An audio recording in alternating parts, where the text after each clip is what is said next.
आज तक पर आपके साथ मैं हूं अंजना ओम कश्यप। पहलगांव हमले के बाद, आतंकी हमले के बाद, जिसमें पाकिस्तान का हाथ सीधा दिख रहा है, हमारे साथ खास मेहमान बातचीत करने के लिए एआईएमआईएम के अध्यक्ष और सांसद असदुद्दीन ओवैसी जी आज तक पर लाइव जुड़ रहे हैं।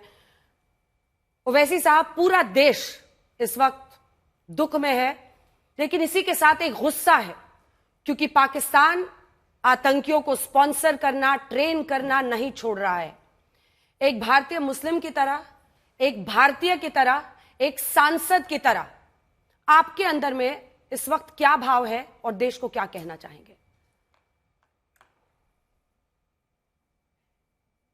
नहीं, आपने जो शुरुआत में जो अल्फाज का इस्तेमाल किया, मैं उससे पूरी तरह एग्री करता हूँ, मुत्तफिक हूँ। मैं भी उसमें शामिल हूँ और हम इंसान हैं। और मेरे लिए तो सबसे तकलीफ़देह बात यह है कि एक महिला अपने पति की लाश के पास बैठी भी है। वो ऐसी चीज़ है कि मैं अपनी दिमाग से नहीं निकाल पा रहा हूँ। और फिर उससे तकलीफ़देह बात यह है कि महिलाओं को, बच्चों को अलग करना, फिर मर्द लोगों की तरफ लेकर जाना, और फिर जो हिंदू हैं उनको गोली मारना।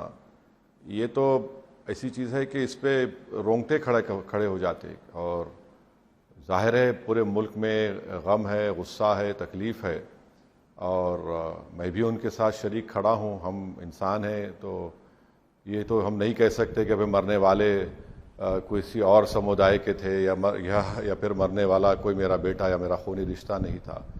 मगर वहाँ पर तो पूरा इंसानियत का क़त्ल किया गया, और इसीलिए ज़ाहिर है पूरे देश में, पूरे मुल्क में उसके लिए गम है, तकलीफ़ है, लोगों में बेचैनी है, और लोग बड़ी आस से देख रहे हैं कि हमारी हुकूमत अब क्या फ़ैसले करने वाली है। क्योंकि एक तो ये है कि उनको फ़ैसला करना ज़रूरी है, दूसरा ये कि एक अकाउंटेबिलिटी भी फ़िक्स करना है, और तीसरा ये कि जो डिटरेंस पॉलिसी हमारे देश की है उस पर भी असर नौ देखना है।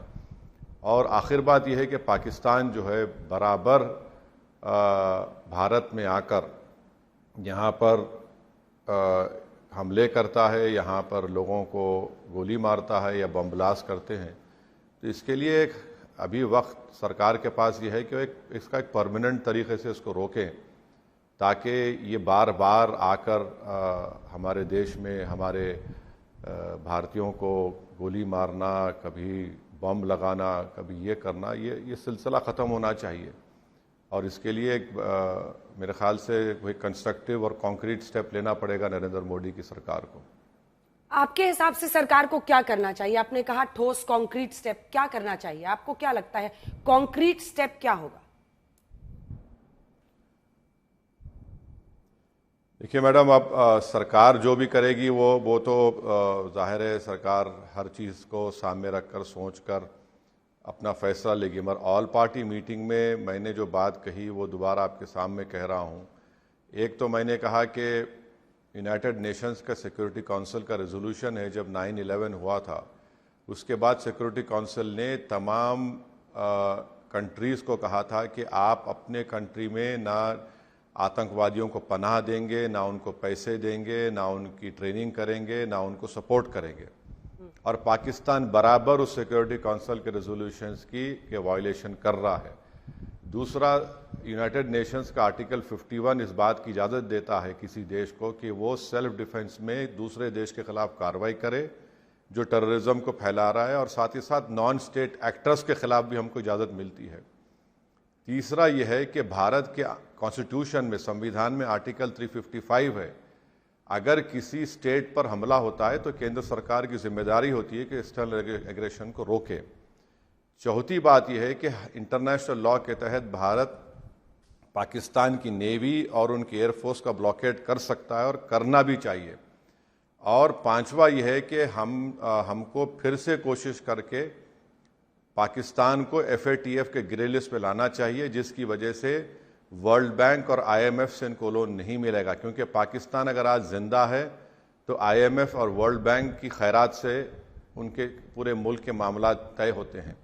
और जहाँ तक सवाल है सरकार के मिलिट्री एक्शन का, तो वो तो सरकार तय करेगी किस तरीके से करना चाहिए। और इसीलिए हम तो ये बात कह रहे हैं कि जो गवर्नमेंट फ़ैसला लेगी, मुझे यकीन है कि ना सिर्फ मैं बल्कि हर देश का नागरिक उनके साथ ठहरा रहेगा, क्योंकि हर कोई ये चाहता है कि आतंकवाद का खात्मा हो। क्योंकि हम देख रहे हैं मैडम के हमने उरी हुआ तो हमने सर्जिकल स्ट्राइक किया, पुलवामा हुआ तो हमने बालाकोट किया, पिछले साल जुलाई में रईसी वैष्णो देवी के करीब 60 टूरिस्ट को इन आतंकवादियों ने हत्या कर दी। तो ये तो हो नहीं सकता ना कि आप जब चाहेंगे आएंगे और इंसानों का कत्ल कर देंगे और हमारे बहनों को, बेटियों को बेवा कर देंगे, यतीम कर देंगे बच्चों को। तो ये सरकार को सोचकर एक कॉन्क्रीट स्टेप लेना चाहिए। आपने सर्जिकल स्ट्राइक की बात की, आपने बालाकोट एयर स्ट्राइक्स की बात की, लेकिन सबूत तो नहीं मांगे जाएंगे, क्योंकि इसी देश में ऐसे लोग हैं जो सेना से सबूत मांगते हैं।